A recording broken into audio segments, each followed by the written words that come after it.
Nah, baiklah rekan-rekan, saya akan memberi pemahaman, ya akan mengemukakan atau memberi gambaran bagaimana sih kita bikin latar belakang. Karena di kolom komentar YouTube saya banyak yang bertanya, Pak, saya mau bikin latar belakang bagaimana dan bagaimana ya. Jadi untuk membuat latar belakang itu memang kita harus punya sistematikanya, harus punya modelnya.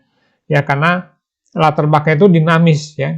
Jadi pada dasarnya harus punya model atau punya rumusnya ya, punya sistematikanya ya. Nah, ini saya berikan gambaran. Yang pertama bahwa sini ya kata-katanya dulu ya, praktek membuat latar belakang pada laporan, makalah, tugas akhir, skripsi atau tesis. Jadi kenapa ini saya borong semuanya? Karena pada dasarnya hampir di setiap kegiatan yang terkait dengan tulisan ya, baik itu laporan, makalah, tugas akhir, skripsi atau tesis itu pasti ada latar belakangnya.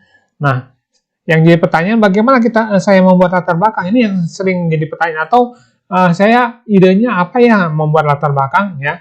Nah, untuk catatan dalam penayangan saya ini, yang sebelah kiri ini adalah panduan dan sebelah kanan ini adalah contohnya atau prakteknya ya. Jadi sebelah kiri adalah panduan, yang sebelah kanan prakteknya. Nah, saya lihat dulu yang sebelah kiri ya. Jadi ini adalah kisi-kisinya. Jadi pada setiap pembuatan laporan atau makalah, tugas akhir, ya skripsi, tesis itu selalu didahului dengan latar belakang. Nah, kalau penelitian, tugas akhir, skripsi, tesis suka pakai latar belakang masalah, suka pakai latar belakang penelitian. Itu masing-masing kampus punya ketentuan ya. Tapi pada umumnya itu secara umum itu adalah latar belakang masalah. Jadi apa sih latar belakang masalah? Sedangkan kalau makalah dan laporan itu nggak perlu pakai masalah, tapi sekiranya si penulisnya pengen mengangkat masalah, nah bisa aja ya, itu tergantung urgensinya ya, tergantung kepentingannya ya. Nah, jadi kita punya model ya, kalau membuat latar belakang itu harus ada modelnya supaya gampang, kita tinggal menuangkan kalau sudah punya modelnya ya. Kalau kita nggak punya model ya jelas kita mau ngomong apa ini jadi susah ya. Nah begitu ya. Nah jadi kalau kita mau bicara latar belakang, namun sebelumnya ini saya perjelas bahwa makalah laporan itu tidak selalu pakai masalah. Ya, jadi tidak selalu. LBM itu adalah latar belakang masalah ya. Ya, jadi saya titik beratkan pada penelitian di sini ya. Karena kalau untuk laporan penelitian tinggal hilangkan aja masalahnya ya. Nah, kemudian kita lihat sini ada latar belakang masalah yang kiri ya, yang kiri ya. Yang kiri ini ya, latar belakang masalah adalah pengembangan dari atau terkait judul ya, latar belakang masalah. Jadi latar belakang masalah juga mengemukakan sekelumit lokasi penelitian atau lokus. Itu jika diperlukan ya, tergantung. Nah, kapan diperlukan ya, nanti Anda tinggal biasanya kan kalau membuat penelitian itu suka ada pembimbing ya, tinggal diskusikan perlu nggak lokus gitu. Kalau nggak perlu ya nggak apa-apa. Ya, tinggal hilangkan ya. Kemudian latar belakang masalah mengemukakan pentingnya variabel yang diteliti. Pentingnya ya. Kalau kita bicara pentingnya variabel, berarti kita harus mengangkat yang namanya cuplikan teori utama. Jadi kan kenapa teori utama? Maksudnya apa? Kalau kita penelitian itu nggak selalu satu teori, ada beberapa teori untuk satu variabel. Ya, yang utamanya apa? Ya, yang mau kita angkat teori yang mana dari sekian banyak teori tentang variabel itu. Nah, kemudian yang keempat, latar belakang masalah mengemukakan masalah, yaitu masalah itu apa sih? Ini yang suka jadi kebingungan ya penulis. Jadi masalah itu adalah kesenjangan, ya gap antara harapan dan kenyataan dari variabel yang diteliti. Ya, itu ya gap ya. Jadi harusnya begini, kenyataannya begitu. Ya itu gap ya. Itulah masalah ya. Itu definisinya. Latar belakang masalah mengemukakan tabel. Ya, kalau yang ada tabelnya, yang bisa diangkat tabelnya itu jauh lebih bagus ya. Itu akan memperkuat argumen kita ya dalam meneliti. Ya, ini loh tabelnya, ini loh masalahnya ada di sini gitu ya. Latar belakang masalah mengemukakan tabel ya. Yang keenam, latar belakang masalah mengemukakan cuplikan jurnal ya, cuplikan. Jadi penelitian terdahulu atau jurnal itu wajib ya, wajib diangkat ya. Jadi itu untuk memberi perbandingan ya, atau sekaligus kita ngangkat instrumennya juga dari jurnal suka ada ya, itu untuk membantu kita ya. Namun kita harus memberi apa yang berbeda antara penelitian di jurnal itu dengan penelitian yang kita buat, yaitu yang namanya kebaruan penelitian, itu di kolom 7, di butir 7 ya. Jadi latar belakang masalah selain memberi alasan argumen mengapa dipilih judul ini ya, juga harus menggambarkan apa hal yang baru di penelitian ini ya. Nah itu ya, nah itu yang penting ya. Ada 7 hal yang penting. Nah kita lihat sekarang di yang kanan ya, yang kanan. Ini yang kanan, nah ini kita lihat, nah ini saya mulai bahas ini. Ya, ini ada prakteknya. Ini ada contoh judul. Judulnya adalah upaya menjadi aparatur sipil negara dengan kualitas unggul di Kota Sukabumi. Ya. Nah, kemudian dari judul ini kita harus tahu apa variabelnya. Variabelnya adalah kualitas unggul. Apa sih itu? Nah, itu nanti kita cari teorinya. Terus metode penelitiannya bisa kuantitatif, bisa kualitatif nih ya.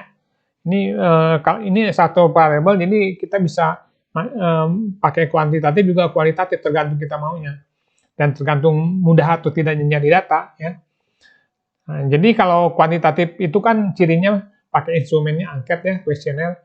Kalau kualitatif itu kan wawancara ya, tergantung mana yang lebih mudah untuk dapat datanya.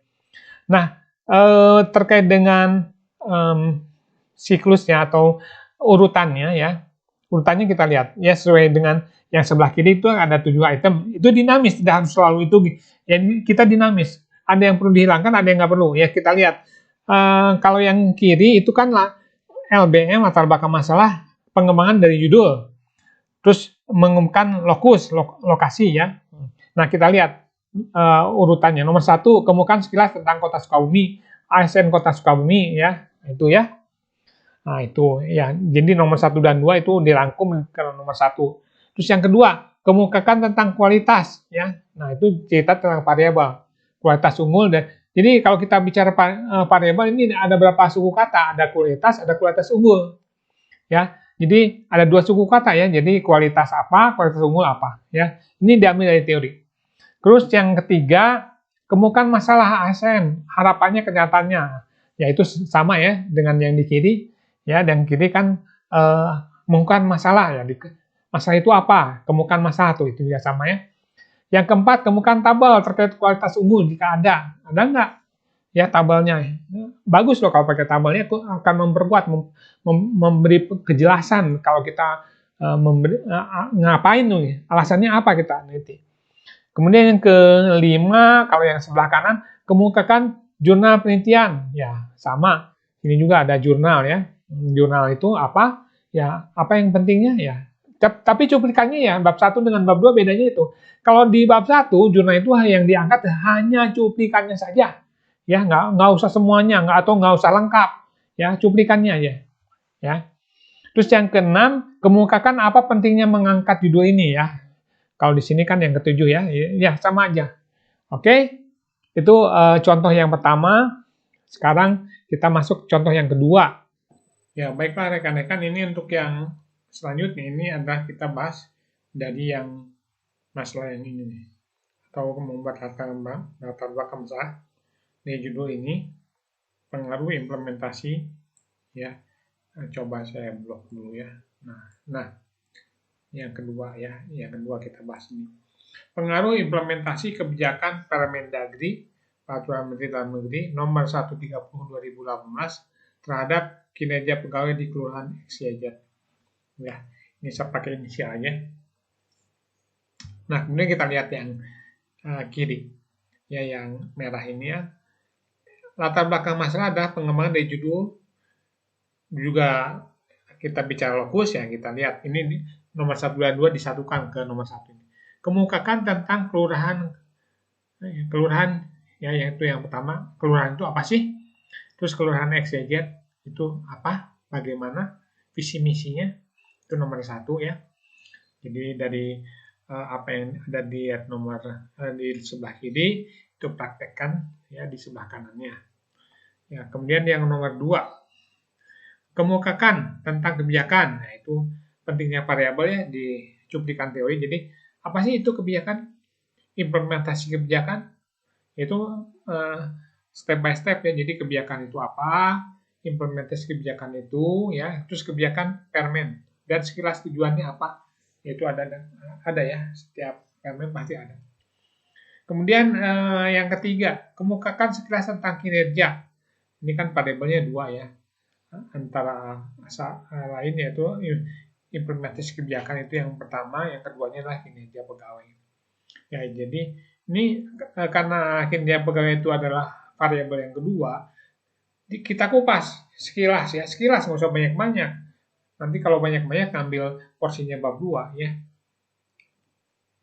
Jadi itu kinerja itu apa? Kinerja pegawai. Terus kinerja pegawai kelurahan karena ini kan lokusnya di kelurahan ya. Kemudian yang keempat, kemukakan masalah yang mungkin terjadi. Jadi masalahnya apa tuh? Ya, kesenjangan kan jangan lupa ya. Definisi masalah itu adalah kesenjangan antara harapan dan kenyataan. Harapannya begini tapi kenyataan jadi begitu. Ya. Nah, kesenjangan, apa sih masalahnya ya? Nah, tampilkan tabel terkait dengan kinerja jika ada ya. Ada nggak tabelnya terkait dengan kinerja? Karena kan yang kita bahas ini adalah variabel keduanya adalah kinerja itu variabel terikat ya. Jadi rekan-rekan supaya ada gambaran apa itu terikat dan bebas. Jadi manakala variabel tergantung pada variabel yang lain, maka itu dia katakan sebagai variabel terikat. Kayak ini di masalah ini ada judulnya adalah implementasi kebijakan terhadap kinerja ya. Jadi kinerja pegawai itu tergantung pada implementasi kebijakan. Ya, karena tergantung, jadi itulah yang disebut variabel terikat. Ya. Terus tampilkan tabel, kemukakan cuplikan jurnal, ya jurnal. Jadi sekali lagi di bab 1 itu hanya cuplikannya saja yang diangkat. Ya, kalau lebih lengkapnya di bab 2 nanti yang dikemukakan tentang jurnal. Ya. Jurnalnya di sini yaitu implementasi kebijakan dan kaitannya dengan kinerja. Itu nanti Anda cari ya. Kemudian yang ke-8, kemukakan alasan pentingnya mengangkat judul ini. Alasan pentingnya juga kebaruan penelitian ini. Apa hal yang baru di sini dibanding jurnal-jurnal yang Anda angkat ya. Nah, itu ya. Itu untuk contoh yang ketiga ya. Kemudian contoh yang kedua ya. Kemudian ketiga. Nah, ketiga ini adalah ya. Judulnya teknik perancangan aplikasi profil kerajinan berbasis Android di kota ABC. Ya, ini penelitian teman-teman dari teknik ya, teknik informatika ya. Jadi perancangan aplikasi profil kerajinan. Jadi ini variabelnya adalah perancangan aplikasi profil ya. Jadi sekali lagi latar belakang itu pada berbagai prodi ya. Semua prodi kalau kita bikin penelitiannya biasanya harus mengangkat latar belakang. Nah, ini adalah tekniknya, kisi-kisinya, cara-caranya ya. Kemukakan kota ABC itu ya. Yang kedua, kemukakan peran Android ya dalam dunia usaha. Kemudian ketiga, kemukakan aplikasi apa saja untuk mendukung usaha, juga aplikasi usaha kerajinan, aplikasi profil kerajinan ya. Jadi setiap kalimat itu atau bagian dari suatu kalimat kita uraikan latar belakangnya. Karena di sini kan aplikasi Android ya. Jadi aplikasi Android untuk kerajinan itu bagaimana kita angkat ya. Itu kalau nyarinya gimana? Nyari di Google banyak ya. Kita bisa ambil cuplikannya. Dan jangan lupa saya kasih masukan. Setiap kita ngambil cuplikan itu atau sumber itu harus kita simpan. Jangan ditumpuk, nanti di akhir susah nyarinya. Jadi dari awal bab 1 kita simpan ya. Kita kita catat, kita arsipkan gitu ya. Kemukakan apa masalah perancangan aplikasi, kemukakan apa masalah pada kegiatan usaha di kota ABC. Jadi ada kegiatan usaha secara umum maksudnya. Terus kegiatan usaha di kota ABC. Kemukakan alasan pentingnya mengangkat judul ini ya. Juga kebaruan penelitian, apa hal yang baru di sini ya. Siapa tahu mungkin ada juga yang angkat judul aplikasi profil kerajinan tapi di bidangnya, nah ini apa bedanya, apa cirinya gitu ya. Kemudian beberapa catatan di sini. Dari satu poin di atas kembangkan menjadi beberapa alinea. Ini maksudnya poin ini ya. Nah, jadi ini nih, ini kan poin-poin, ada 7 poin ya. Ini kembangkan jadi beberapa alinea ya. Ya, jadi itu ya supaya tergambar Anda ya. Kemudian antara alinea satu dengan yang lain itu pakai kata sambung, nggak langsung tulis saja gitu, nggak ada kaitannya antar kalimat gitu ya. Jadi ya, kita harus harus pinter-pinter juga untuk mencari kata sambung yang enak. Akan sangat baik jika masalah yang terjadi dilengkapi dengan tabel ya. Ini saya ulang lagi, tabelnya penting ya. Nah itu ya, itu contoh atau ulasan dari contoh judul yang ketiga ya.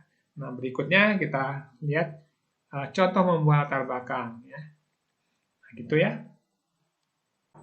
Ya baiklah rekan-rekan, untuk selanjutnya kita akan coba praktek ya, praktek yang lebih detail lagi, yang lebih bisa dikembangkan lagi, yaitu kita mulai dengan kalimat-kalimat atau dari beberapa catatan-catatan ya. Nah kita lihat yang sebelah kiri. Yang sebelah kiri di sini adalah judul penelitiannya, pengaruh pengawasan dan kinerja pegawai terhadap pelayanan kesehatan di UPT Puskesmas XYZ Kota Sukabumi. Ya. Dari judul ini kita bisa tahu bahwa ada 3 variabel. Ya. Yang pertama pengawasan, ini yang pengawasan ya, ini yang pertama nih. Yang kedua adalah kinerja, ini yang kedua kinerja. Ya. Yang ketiga adalah pelayanan kesehatan. Lokusnya adalah Puskesmas XYZ Kota Sukabumi. Nah, itu ya. Nah, dari judul ini kita buat dulu kisi-kisi atau poin-poin ya. Poin-poin latar belakangnya. Jadi yang pertama sesuai dengan, jadi cukup kita lihat judulnya. Kemukakan sekilas tentang kesehatan. Nah, karena di sini adalah mengangkat soal kesehatan, puskesmas. Terus kehadiran puskesmas ya. Kemudian dari satu poin ini kita kembangkan jadi beberapa alinea, atau saya sebut dia subpoin, sama aja ya. Subpoin dengan alinea ya, ini maksudnya begitu.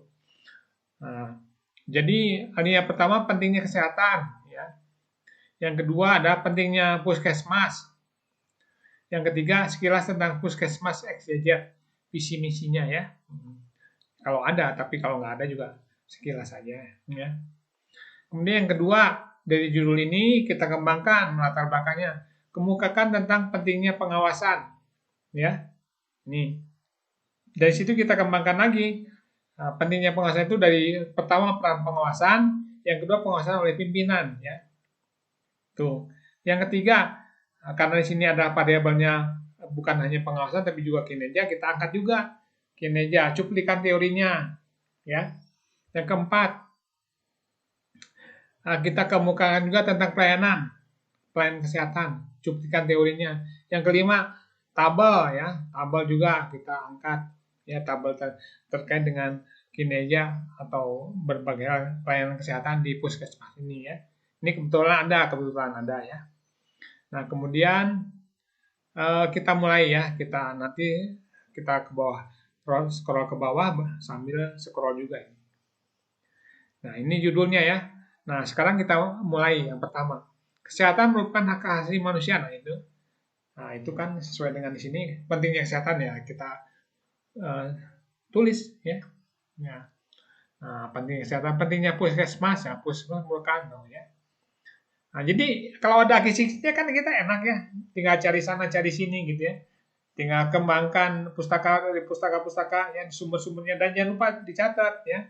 Nah, ini karena ini kebetulan ide dari si penulis ya, jadi ya kita tulis sesuai dengan idenya. Tapi kalau misalnya Anda idenya terbatas karena sibuk, terus ambil dari pustaka-pustaka lain, ya tinggal dituliskan sumbernya ya. Nama, tahun ya, halaman, itu biasa begitu. Nah ini ya, pentingnya puskesmas ini sudah ditulis. Nah, ini yang alinea ketiga, puskesmas, masih ini pentingnya puskesmas ya, alinea ketiga nih. Jadi dari subpoin juga bisa kembangkan lagi jadi alinea lagi, beberapa alinea, terserah itu.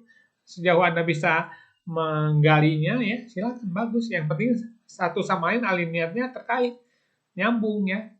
Ya, jadi nggak tiba-tiba gitu ya ada sambungannya. Ini kayak ini kan alinea ini untuk itulah pelayanan kesehatan dan sebagainya. Ini masih ya. Masih terkait dengan puskesmas ya. Nah, ini masuk ke sekilas tentang puskesmas XYZ. Merupakan puskesmas terletak di Kelurahan AB, Kecamatan CD, Kota Sukabumi, agar puskesmas bla bla bla ya. Nah, udah ya. Ini jadi merupakan salah satu puskesmas dari 15 puskesmas di Kota Sukabumi. Ada seterusnya. Nah, udah ya, ini poin yang pertama. Terus masuk ke poin yang kedua. Poin yang kedua di sini kemukakan tentang pentingnya pengawasan. Nah, mulai masuk. Pengawasan merupakan hal yang sangat penting ya. Nah, kan ini masuk poin, jadi tidak harus kata sambung, tidak. Tapi yang penting terkait dengan poin aja gitu ya. Kita buat poinnya. Silakan kalau mau ditambahkan, mau pakai kata sambung enak. Di sisi lain misalnya, di sisi lain pengawasan merupakan, nah bisa ya. Banyak ya, disinilah kita digali untuk dinamis ya, untuk bisa menggali berbagai kata-kata kalimat yang menarik. Nah, ini pengawasan ya. Nah, kemudian masih pengawasan. Nah, ini ya kinerja pegawai ya, ini masuk kinerja pegawai.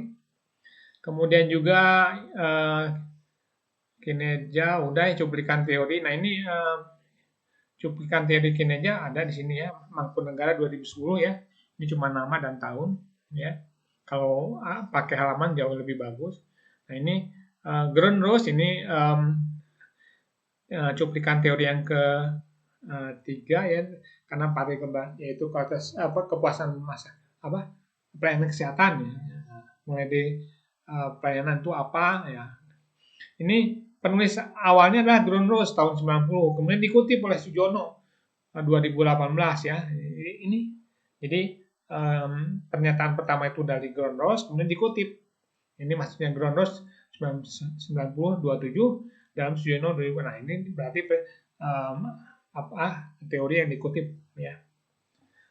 Ketidakpuasan ya, ini mulai masalah ya, ini masalah kesenjangan, ketidakpuasan pelayanan kan sudah saya katakan, kesenjangan itu adalah gap antara harapan dan kenyataan. Nah, ini masuk ketidakpuasan pelayanan dapat, nah ini kan gap ya. Nah, gap ya, kesenjangan. Ya. Diperjelas kesenjangan dengan tabel. Nah, ini tabel ya ada di puskesmas itu. Nah, kemudian juga jangan lupa sumbernya tabel ya harus ada. Nah, setelah ditulis sumbernya, jangan lupa diberi ulasan juga. Nah, ulasan artinya apa tuh tabel? Nah, itu yang bagus gitu. Tabel harus ada ulasan, nggak cuma tempel tabel tanpa ada apa, tanpa kita jelaskan. Ya nggak bisa gitu ya, harus nanti pembacanya bingung ya. Nah, ini berdasarkan data di atas dapat diperoleh persepsi. Nah, itu masalah. Nah, berdasarkan masalah maka nah gitu ya. Dari data tersebut menunjukkan rendahnya ya, ini kan mulai masuk ke hal yang selanjutnya ya. Kemukakan jurnal ya, ini harusnya pakai jurnal ya ini. Ya.